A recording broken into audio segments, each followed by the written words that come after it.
By the spring of 1942, the men of the Pearl Harbor Salvage Division and the Pacific Bridge Company had honed their skills in bringing the Pacific Fleet's lost warships back from the dead to a fine edge. Months of trial and error, experimentation and innovation had produced an efficient, effective method for raising and repairing Pearl Harbor's collection of battered and broken warships and sending them back to the fight. After cutting their teeth on the beached Nevada, the salvage of the California had forced engineers to think outside of the box and come up with unprecedented solutions to problems they'd never faced before. And as California departed Pearl Harbor on the 7th of June, every one of the hundreds of men who had toiled away, enduring grueling and dangerous working conditions, must have felt immense pride at seeing their efforts come to fruition as the great battleship steamed away on her own once again. But as the latest of the harbor's revenants sailed off to a new dawn, the final battleship that was to be revived and sent back into action still rested conspicuously on the bottom. The restoration of this ship would put all of the Salvage Division's newfound skills to the ultimate test, and for two more, it would be the end of the road, with Pearl Harbor's glittering waters today acting as their final resting place. Ladies and gentlemen, I'm your friend Mike Brady from Ocean Liner Designs, and this is the fourth and final installment of the miraculous story of how they salvaged Pearl Harbor.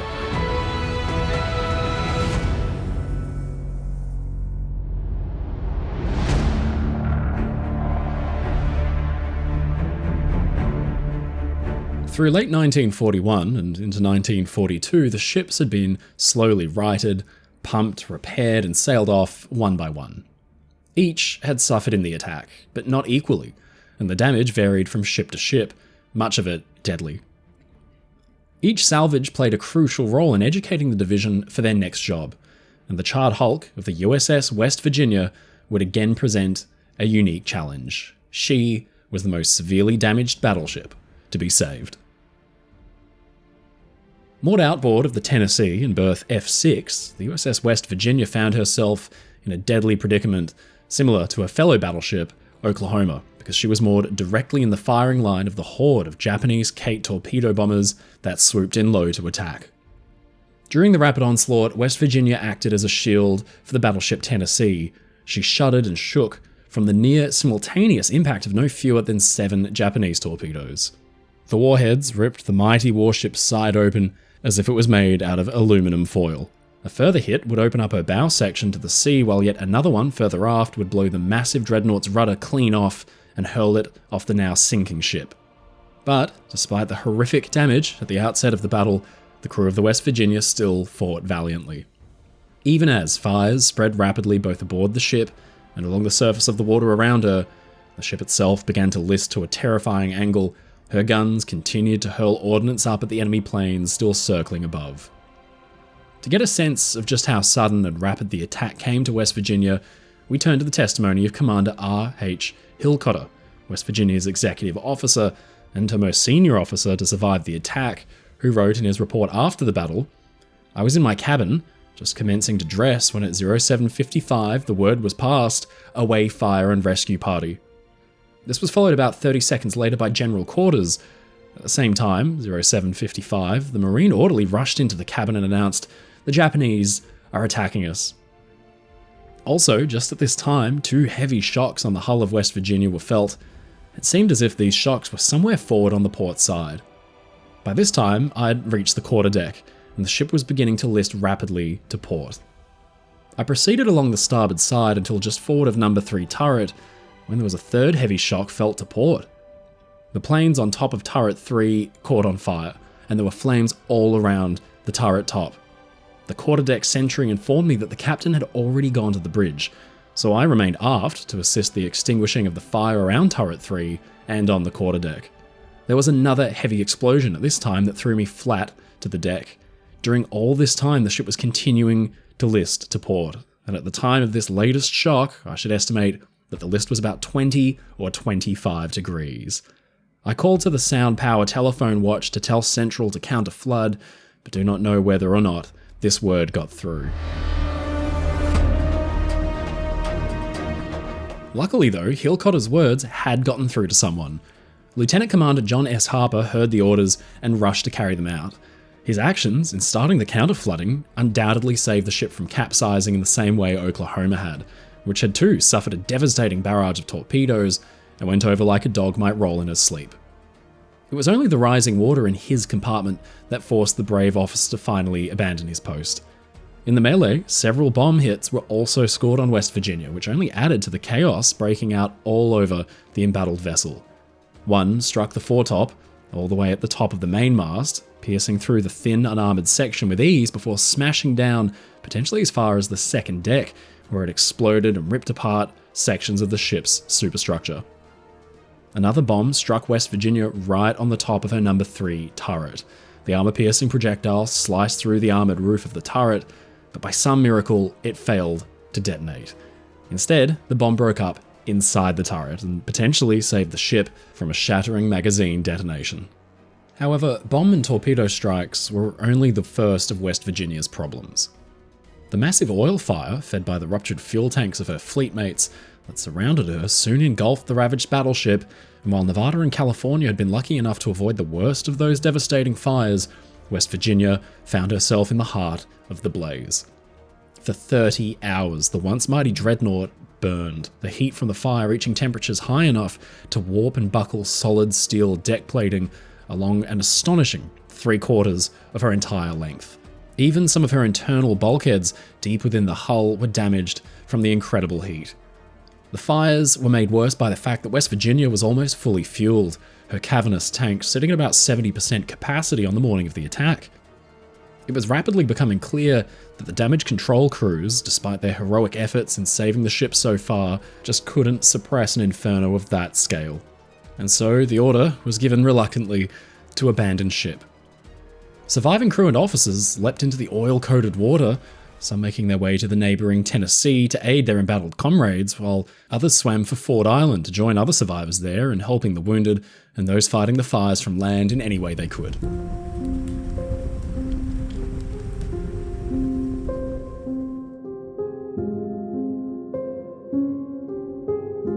Salvaging the burnt-out and blasted open giant would be no easy feat, though by now, after the successful raising and recovery of the Nevada and California, the men of the salvage team were not going in blind.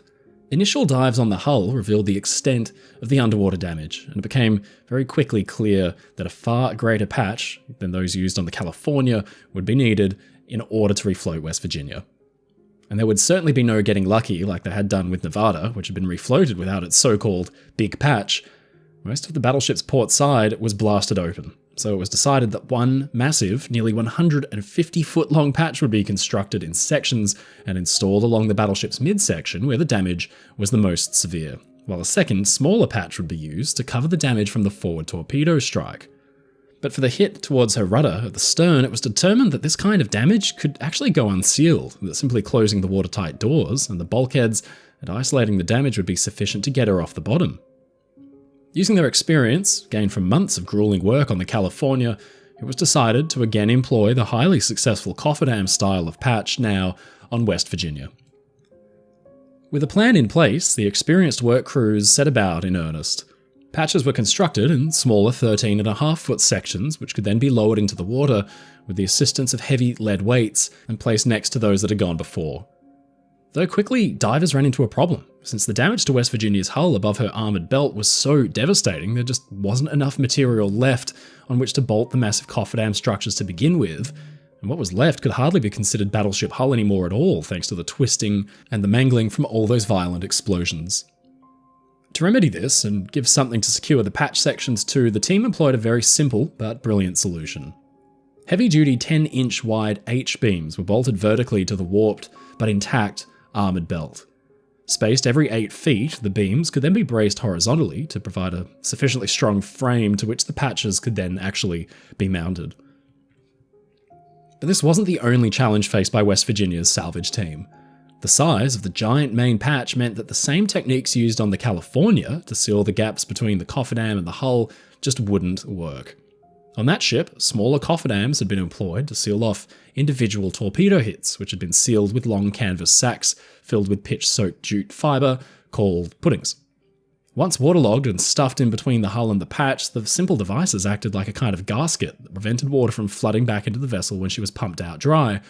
On West Virginia, though, since the damage was one giant hole caused by multiple warheads detonating in roughly the same area, it was decided instead to use concrete to seal up the bottom of the battleship's massive bandage.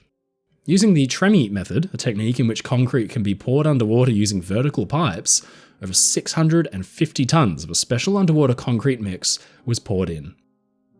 With Tremie pipes installed every 10 feet, the special mix developed by the Pacific Bridge Company for constructing dry docks was poured to depths of around 4 feet along the bottom length of the entire patch. With the hull sealed, the men could then set about lightening the massive dreadnought in preparation for refloating.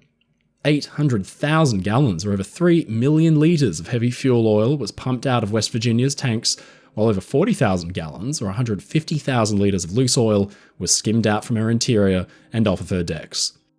Ammunition, food stores, and fittings were also stripped, while 2 Japanese bombs that had failed to explode were also carefully removed and sent away for evaluation.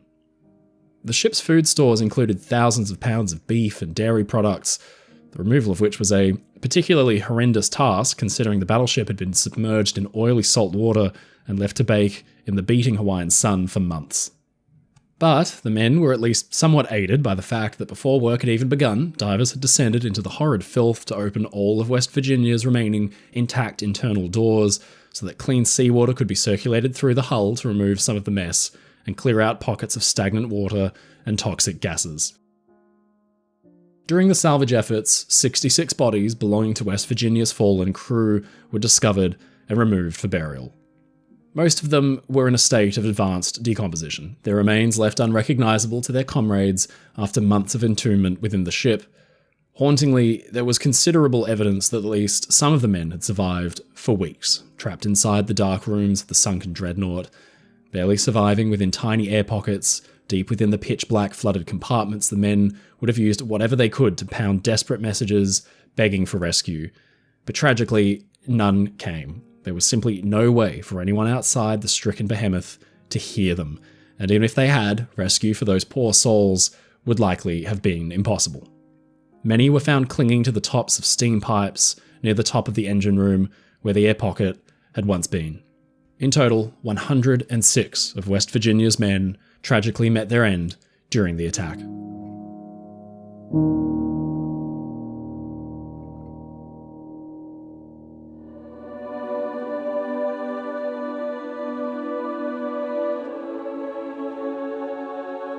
Finally, on the 12th of May 1942, after months of yet more exhausting, dangerous work, West Virginia began to rise from her watery grave.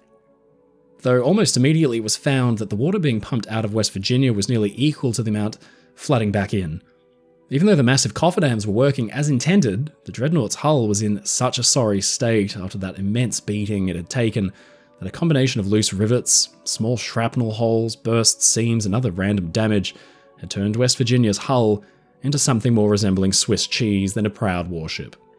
So once more, the gallant divers were sent down with their tools to patch up the myriad holes and rents in her side, and 5 days later, on the 17th of May, the water levels within the battleship finally began to fall.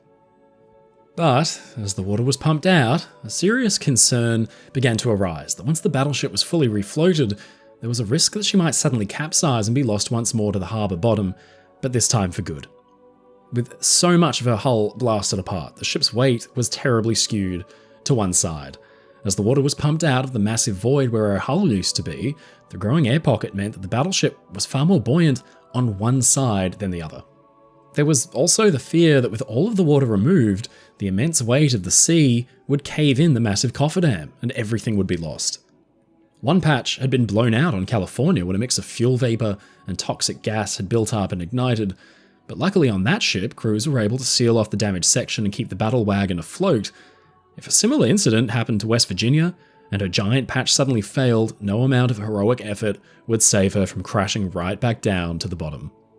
Anxiety began to mount, because when West Virginia was refloated, there was just no dry dock space available for her, meaning the huge warship was forced to sit idly by and wait, while the immense pressure of the water pressed in on her fragile patches. Even though the cofferdam was braced from the inside, just like had been done on California, the length of time the structures were subjected to the crushing force of the sea caused serious concern. The issue was that California was still occupying Dry Dock 2, and she couldn't be moved until her repairs were completed. And Dry Dock 1 had been set aside for the carrier Lexington as she limped her way back to Pearl Harbor after taking damage during the Battle of the Coral Sea. West Virginia simply had nowhere to go. In an attempt to mitigate the risk, several spare patch sections were held in reserve aboard one of Pearl Harbor's massive floating cranes, while teams of men were stationed aboard the battleship to operate the sea valves for counter-flooding should the hull become breached. At least then, it was hoped that West Virginia would settle on something of an even keel and the team could just try to refloat her again, instead of rolling over like Oklahoma.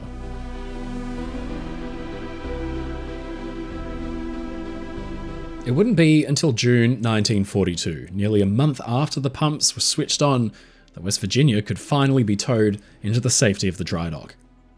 Thankfully, the reserve patches weren't needed because her sturdy cofferdams and bracing successfully held back the sea and allowed the massive dreadnought to stay afloat. Now, finally, sealed in Pearl Harbor's cavernous dry dock, the horrid ritual of cleaning the battleship's interior of all that toxic buildup of rotten organic material and thick oil could begin once again.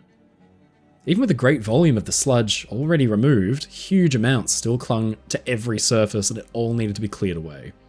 And while those with that unenviable task set about their work, and crews of skilled yardsmen tended to the ruined hull, the job of breathing some life back into the old dreadnought began in earnest. Like California, West Virginia was a turbo-electric ship. Her power plant consisting of 4 mighty electric motors supplied with the electricity from huge turbines, fed by steam from a series of 8 massive Babcock and Wilcox oil-fired boilers. These motors contained miles of intricately wound copper wire, and after being submerged for months in Pearl Harbor's briny waters, these impressive machines would need to be completely stripped down and have every inch of their wire carefully and precisely rewound. But thankfully, owing to the fact that such a massive volume of loose oil and debris had been removed from West Virginia's interior during the salvage work crews had been able to descend into the depths of the stricken giant to remove loads of sensitive machinery and equipment from the harsh salt water far earlier on than on California. In fact, before the battleship even entered dry dock, the preliminary steps of removing her massive generators and main propulsion motors had already taken place, as had a thorough cleaning of the engine room. This, coupled with a generous coating of the rust preventative product Tectil, meant West Virginia's vital machinery was able to be recovered in far superior condition when she entered dry dock than California's had been. While this work was being undertaken, the Herculean task of rebuilding the dreadnought's shattered hull could also begin. But as the water was gradually pumped out of the dry dock, the true enormity of the job that lay ahead became apparent. With the massive sections of cofferdam removed, a gaping, twisted maw of rent and broken steel greeted the teams of yardsmen and metalworkers. Nearly the entire port side of West Virginia had been blown apart by all those hits from Japanese torpedoes. Even her hefty 13.5-inch or 34-centimeter thick armoured belt was bent and cracked in several spots. Parts of the ship that hadn't taken bomb or torpedo damage had still been affected by the raging fires that burnt unchecked for 30 hours, even after the last Japanese planes had departed. That immense heat had buckled and warped her steel both inside and out, and with the vast extent of the damage, massive sections of her hull and armour would have to be cut away and either straightened out or outright replaced. In all, it took hundreds of skilled workers 3 months to restore West Virginia's hull and make the giant warship watertight and seaworthy once again.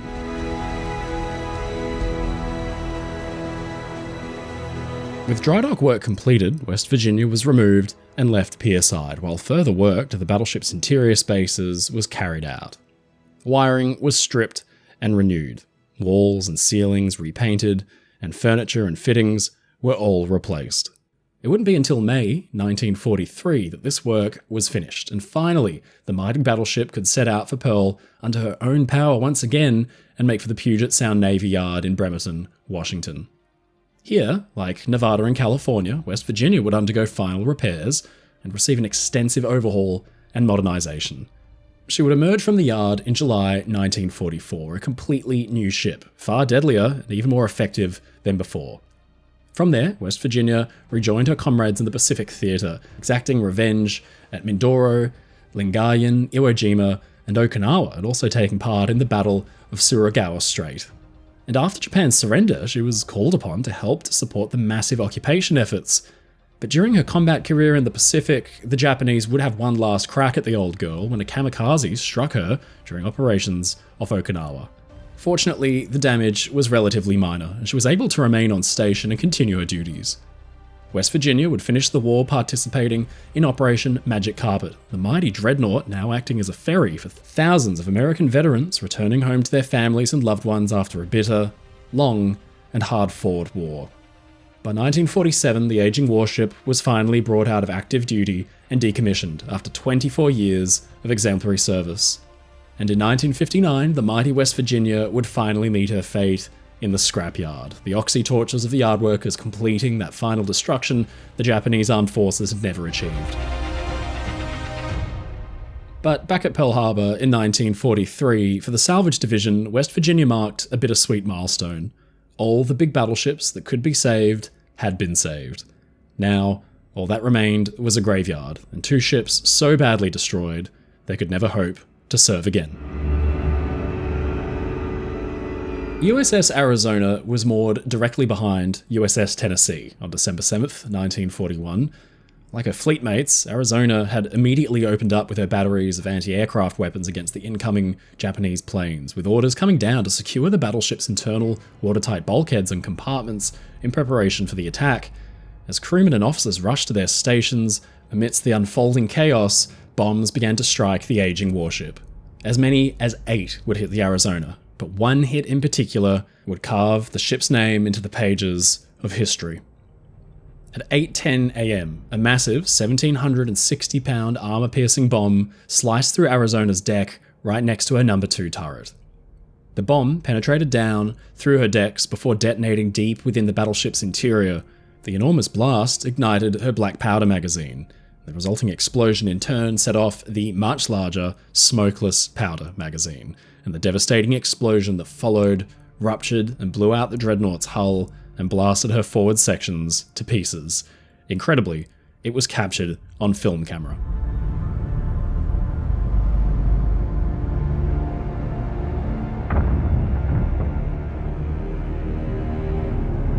Her sturdy hull and stalwart armor was simply no match for the immense release of destructive energy from within. Arizona's massive turrets, her conning tower, and most of her superstructure then just collapsed in on the ruined decks. There was simply nothing left beneath them to support all that massive weight.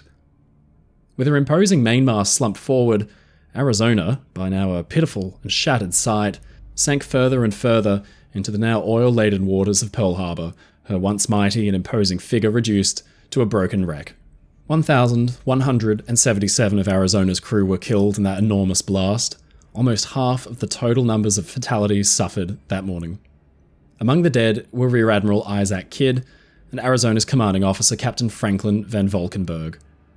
Ensign Douglas Hine, one of the 334 survivors, and one of the sailors whose testimony on the morning's events was preserved, later wrote, "I left the junior officers' mess at general quarters.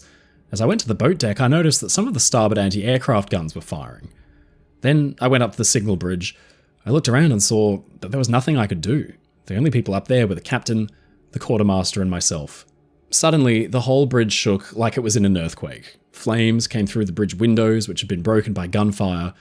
We 3 were trying to get out the port door at the after end of the bridge during all this shaking, but could not." Hines survived by scrambling out a door that was blown open and flung himself down the bent and twisted ladders of the superstructure, which were almost red-hot to the touch, before he made it to the safety of a launch. For 2 whole days, Arizona burned, the light from the inferno illuminating the upturned hull of Oklahoma as teams of civilian dockyard workers desperately toiled to free sailors trapped inside. Her corpse was still burning when the carrier Enterprise pulled in, the ghastly light bathing the deck of that flat top as her crew watched on in silent horror. Arizona was a total loss. The catastrophic damage done to her hull and decks ruled out any hope of raising her, even for scrap. But the wreck still contained valuable weapons and materials, and so a partial salvage effort was undertaken that saw the ship's aft turrets stripped of their guns, while her remaining magazines were emptied of all the ammunition and powder. The turrets themselves would later be lifted off the sunken deck and given to the army to be used as shore defense batteries on Oahu. Throughout 1942, sections of the battleship's exposed masts and superstructure would be gradually cut off and hauled away, eventually leaving the wreck in the condition that she currently rests in, the ruptured hull still bleeding black, oily tears into Pearl Harbor's vibrant blue waters. Due to the condition of the wreck, most of the bodies of her fallen crew couldn't be recovered. Those that were pulled from the mangled remains of the once proud dreadnought had been burnt beyond recognition. The rest of the fallen men were declared by the Navy to have been buried at sea with the wreck of their ship, still serving as their tomb. Today, a monument sits atop Arizona's wreck, opened in 1962. The site welcomes thousands of visitors from all over the world and serves as a somber memorial for the men who lost their lives when the battleship went up. But also present in Pearl Harbor's turquoise waters is the mighty USS Missouri, the last battleship ever built by the United States, whose decks saw the final surrender of the Japanese on September 2nd, 1945. Today, her tall, swooping bow sits facing the wreck of the Arizona in recognition of the old dreadnought, the two ships symbolizing the start and the end of the war. The mighty Mo, as she is known, will now watch over and guard her fallen ancestor and the over 900 of her men still interred within. But on the other side of Ford Island rests another chilling reminder of the human cost of the war. The wreck of the USS Utah is not as well known as that of Arizona, and her memorial is nowhere near as grand. Even in life, her role in the Pacific Fleet was not nearly as glamorous or prestigious as her fleet mates, yet her story, and that of the men who served and were lost aboard her, is no less important. Commissioned in August 1911, USS Utah was the second and final ship of the Florida class, and she was the oldest battleship present at Pearl Harbor the morning of the attack. Moored between the cruiser Raleigh and the cargo ship Tangier, Utah was totally exposed as waves of torpedo bombers came in low on their runs. Unlike the ships moored on the other side of Ford Island, Utah wasn't technically a battleship anymore. In 1931, she had been stripped of her main armament of 12-inch guns and converted for use as a target ship. She was subsequently redesignated BB-31 to AG-16. But though she was stripped of her main armament, Utah still bristled with a wide variety of anti-aircraft guns. As part of her role as a training ship, Utah was equipped with these weapons to train new gunners. But sadly, on the morning of December 7th, 1941, Utah would have little chance to put her remaining weapons to use. In the opening moments of the attack, 2 torpedoes would rip open the former battleship's hull. The resulting flooding quickly overwhelmed the aged ship's compartments, and she began to roll. There was no time to counteract the rapid flooding like they had done with West Virginia. She was simply going too quickly, so the order to abandon ship was given, but most of Utah's men made it to safety as the ship settled upside down on the harbour bottom. Tragically though, 58 of them would not make it out alive, and 54 still remain entombed within the wreck. That number would likely be one higher if it weren't for the efforts of machinist S.A. Szymanski from the USS Raleigh, who heard tapping coming from the upturned hull. After assembling a team, Szymanski scrounged a cutting torch and set about searing open the hull plates. Szymanski and his small volunteer team succeeded in rescuing fireman 2nd Class John B. Vasson from his would-be grave.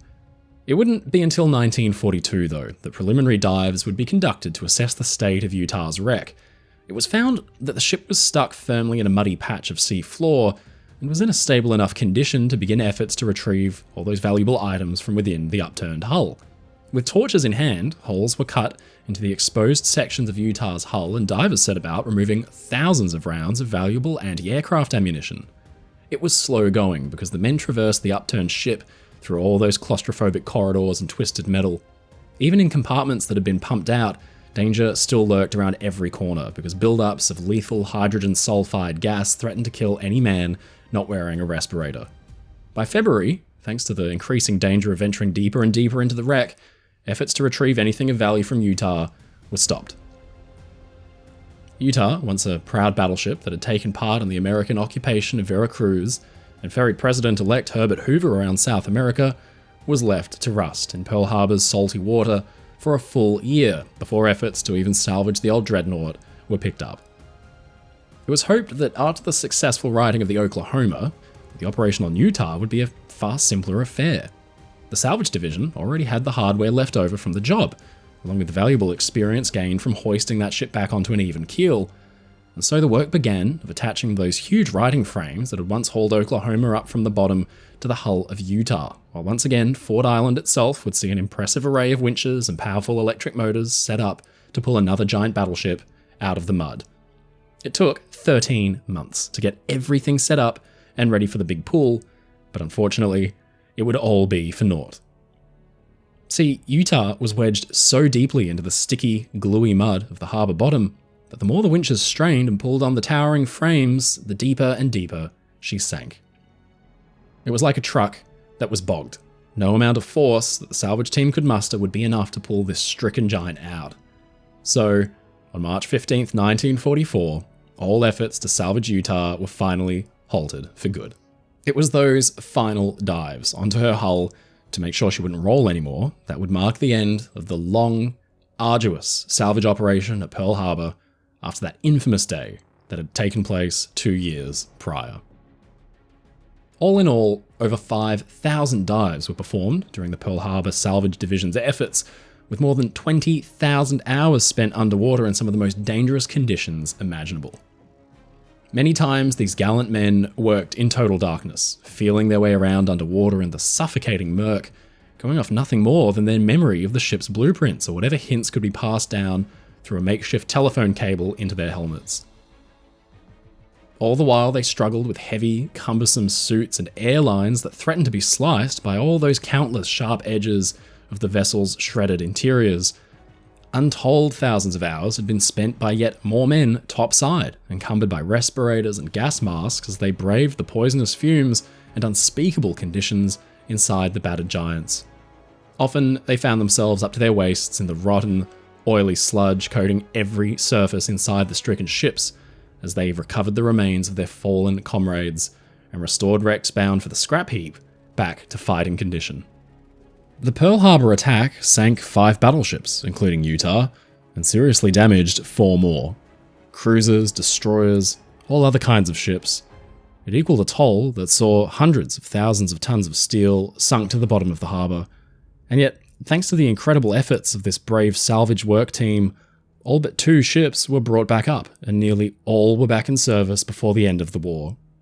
Japan's military had made a fatal miscalculation that Pearl Harbor would be decisive enough a blow to knock the US out of a Pacific War for good. Even though the Japanese attack had been devastating, the Imperial flyers had comprehensively failed in their mission to put the base itself out of action. Even as the wrecks of the aging battleship smoldered, Pearl Harbor could still largely function as a naval installation. When the carrier USS Enterprise pulled in less than 48 hours after the attack, she was able to refuel and resupply and be back out to sea in just 7 hours, since the Japanese had failed to destroy Pearl's crucial stores of fuel oil and provision storage facilities. Then America came back in force with a whole new generation of battleships, and crucially, a fleet of immensely powerful aircraft carriers that handed Imperial Japan defeat after hard-fought defeat.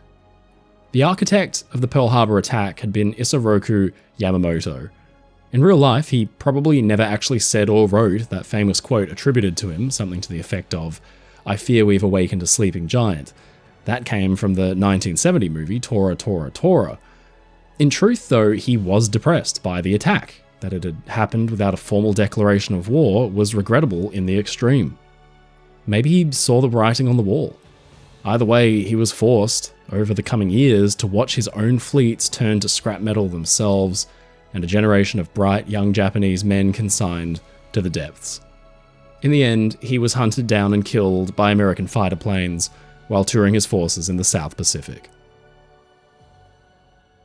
There are some unusual ironies surrounding the Pearl Harbor salvage story. The attack had been a decisive, irrefutable demonstration of air power, and that the end of the age of the battleship had come. Arizona had been torn apart by one particularly nasty bomb hit. Nevada, even though she was underway and with guns blazing, had been left a smoking wreck. Clearly, this was a new age, and yet countless man-hours were poured into bringing back the ships that had been sunk, ships from a very different time. The attack dragged the USA Australia, the United Kingdom, and many more countries into conflict with Japan that would see over 6.5 million soldiers, sailors, airmen, and more killed, countless others wounded and scarred, and then untold millions of civilians killed as well. Japan had attacked Pearl Harbor with the Kate torpedo bomber and the Aichi D-3A dive bomber, but within 3 years, America would be striking back on Japanese cities with flying monsters that could carry a payload more than 18 times as heavy each. Of course, the end result was a kind of existential weapon so horrible, we're still grappling with the ramifications of its use today. But none of this detracts from the efforts of those hundreds of men and women who toiled to bring the ruined ships back from the dead at Pearl Harbor. Much like the war itself, it was a job that just needed doing, no matter how awful. Vice Admiral Homer Wallen, who had been placed in charge of the salvage division back in January 1942, summed it up best. He said, "Enough cannot be said in praise of the salvage crew. They worked hard and earnestly. They soon saw that the results of their efforts exceeded the fondest hopes of their supporters, and they were urged on by their successful achievements." Today, it's only the 2 ghostly wrecks of the Arizona and the Utah that remain as a testament to the incredible efforts of this gallant team of determined people. The others have long since been consigned to the scrap heap or, in USS Nevada's case, used and destroyed in Cold War nuclear testing. Their useful lives were spent serving their nation, and now they exist only in memory, though one to be revered and honoured. In the decades since, many of the men who braved the horrid conditions and grueling hours have since passed as well. And though they may be gone, their memory and the incredible story of how they salvaged Pearl Harbor will forever remain as a lesson in what humans are capable of in the face of overwhelming odds.